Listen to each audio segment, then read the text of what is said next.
Como fazer bolo de laranja com casca é o que você vai aprender agora com este vídeo.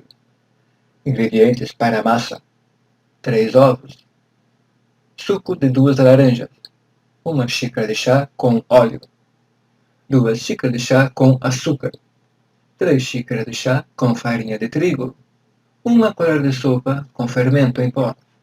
Ingredientes para fazer a calda: suco de 1 laranja de sopa com açúcar. Modo de preparar a massa no bolo de laranja com casca.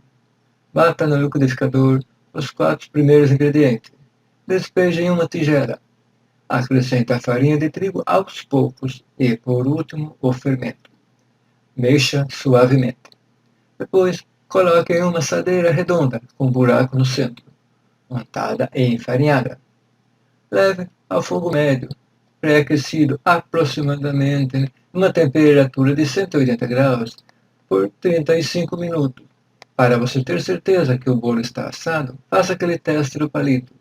Enfie o palito no centro do bolo. Se o palito sair limpo, o seu bolo já está assado.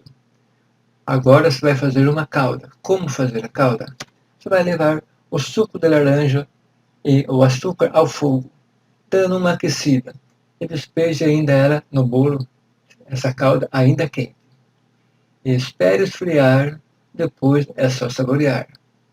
Clique agora abaixo na descrição desse vídeo, que tem um link lá para você aprender como fazer docinhos deliciosos e lucrativos. Clica lá.